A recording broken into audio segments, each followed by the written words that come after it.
The massive, draconic creature, broad and almost shark-like in appearance, eyes you from a distance. The towering creature has eyes sharp and cunning, and scales the iridescent blue of azurite. Its nostrils flare as it breathes in your scent, and it flashes barbed teeth that crackle with lightning. You smell ozone, and every hair on your body stands on end as static laces through the air. Fear grips you as you fully reckon its size.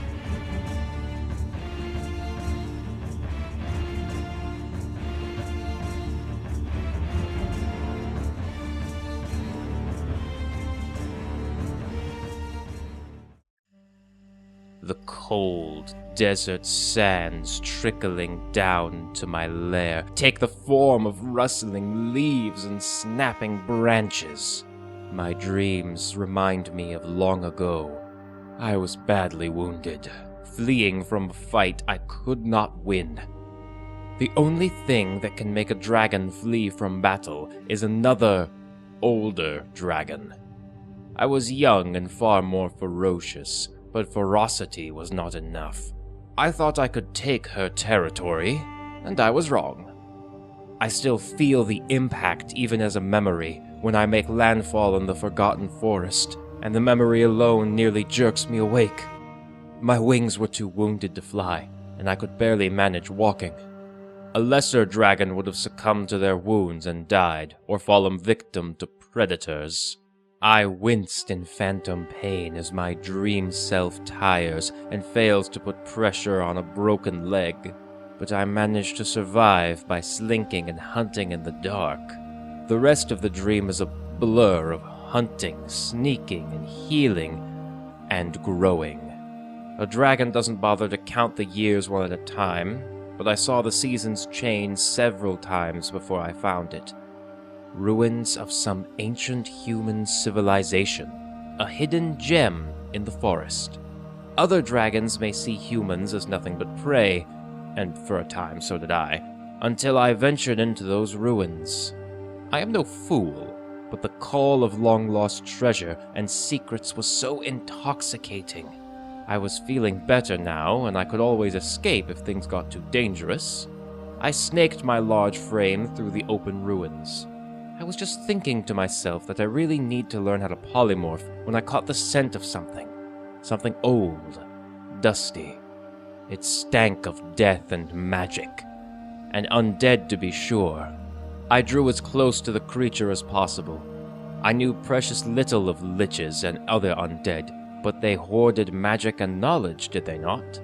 I could put that to good use. If I could take this undead archmage by surprise, I could overpower it and take what he's gathered for my own. I was just about to pounce on the robed pile of bones when I heard something. Something like chanting. I shake my head and roar. The sensation is so real despite being just a memory that I roar in my sleep. My lair rumbles as if a child picked up an hourglass and shook it. The lich knew I was there the whole time. Damn it, must have had an alarm spell set up. I shake my head, slam it into the walls of the forest ruins, and continue to roar my defiance, demanding the spell release me from its grip.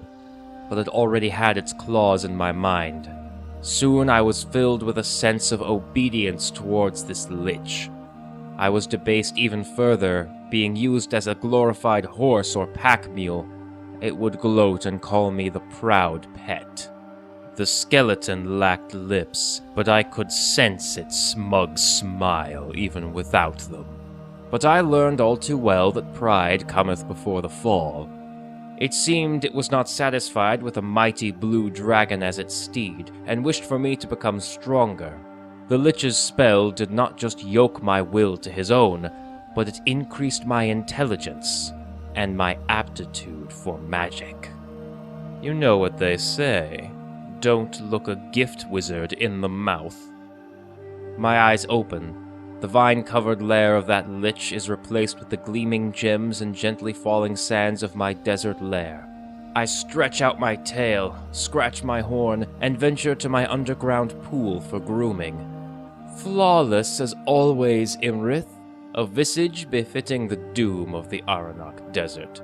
Wouldn't you agree, old friend? My gold eyes turn to look at one of the many trophy racks. There is a human skull with arcane Netherese symbols carved into them. Oh, not feeling talkative today? You always had something to say before. A deep, rumbling chuckle escapes my throat as I gently tap the skull with the tip of my now much larger claws. Though I must admit, I like you better this way. I leave the skull and snake through the tunnels of my underground lair. The cool sands get warmer and brighter as I leave my burrow into an ancient amphitheater. It's half buried under the sands, but any archaeologist with a keen eye can see the sharp-edged beauty of Netherese architecture. Every day brings new discoveries from this place, their old seat of power. The wizards of Netheril were capable of floating mountains into the sky, changing the very landscape, and could even bind dragons to their will, apparently. But at the end of the day, they were just humans, so it's no surprise to me that their kingdom fell. I, on the other hand, will not unbury their secrets, but improve upon them. And just my luck that their ruins happen to be in a desert. I do enjoy the desert. Unlike other dragons that skulk through forests or swamps, I enjoy spreading out my wings. I venture to the nearest library and drag my claws across the books, gently looking for the right one. Ah, here we are.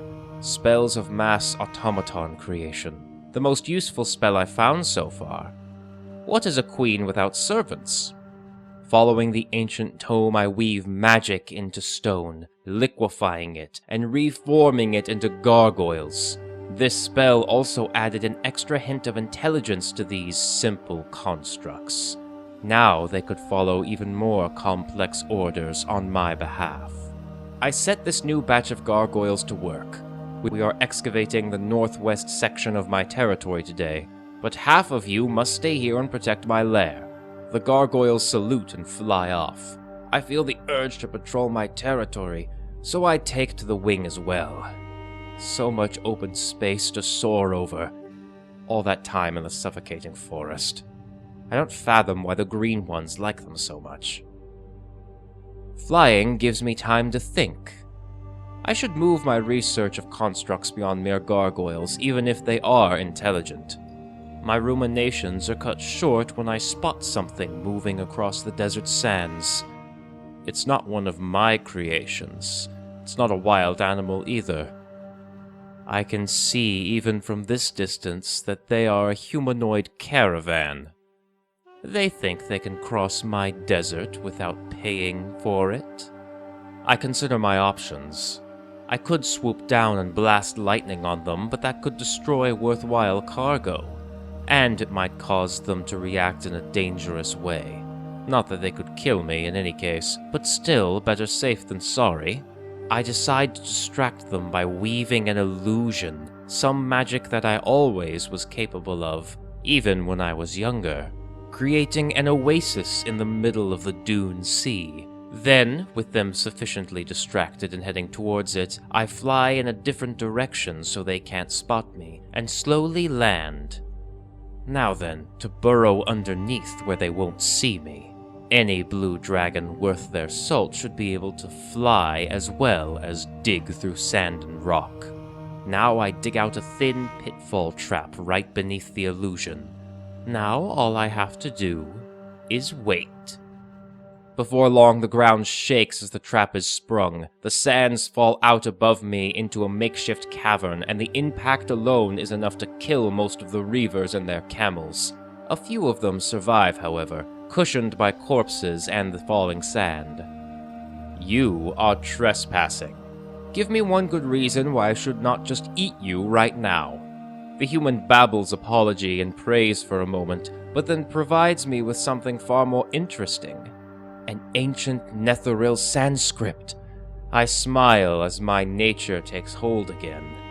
If you give me that map, I will let you travel through my territory with an escort. Or I could kill you and take the map anyway. Your choice.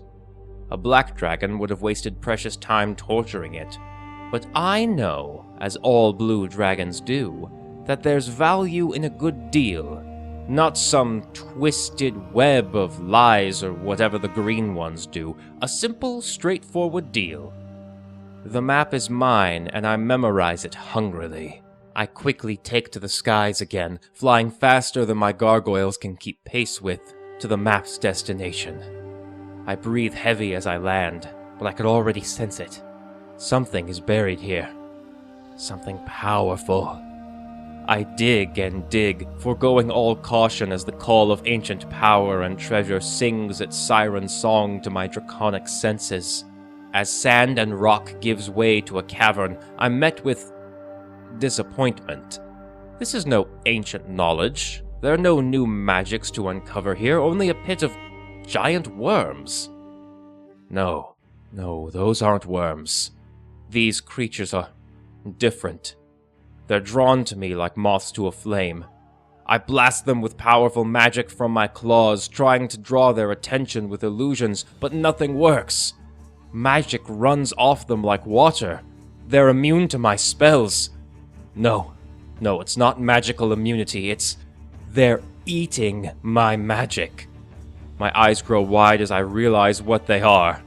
The old Netherese text spoke of these creatures that fed on magic itself. The Ferrum. These abominations were responsible for the death of Netheril. Now they were going to be mine? No, I would not allow that. I managed to escape, but just barely. I am a blue dragon at heart, and I will not rely on raw power like my red cousins to overcome this threat. I must be tactical. In time, I develop a spell, obsessively, neither eating nor sleeping for days and days until I perfected it. A spell the Ferrum could not consume. One that would obliterate them by attacking their very nature as creatures that consume magic.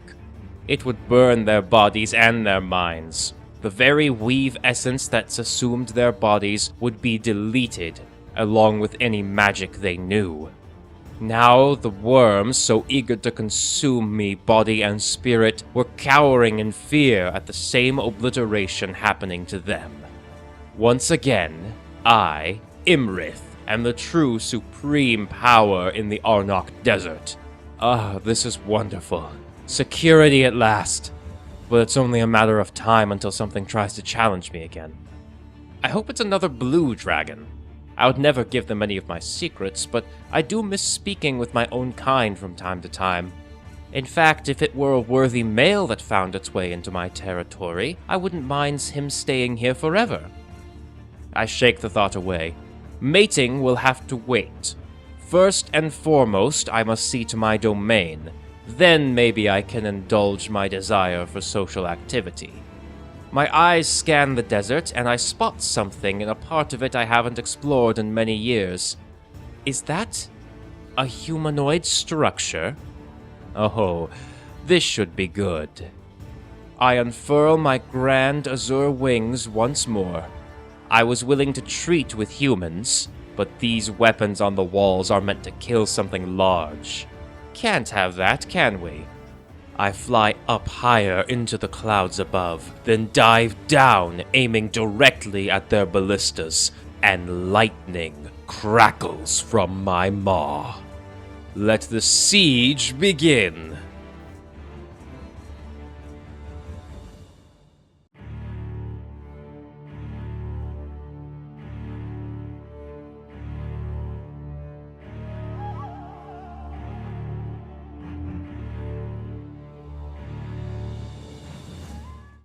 Thank you for watching. On this channel, I put together narrative D&D lore videos. A special thank you to my patrons who help keep the channel going and bringing more content to you. You can become a patron too and see all of my videos early and totally ad-free, as well as vote on next video topics. Also be sure to like the video, subscribe, leave a comment, and check out these other videos. I'll see you in the next one.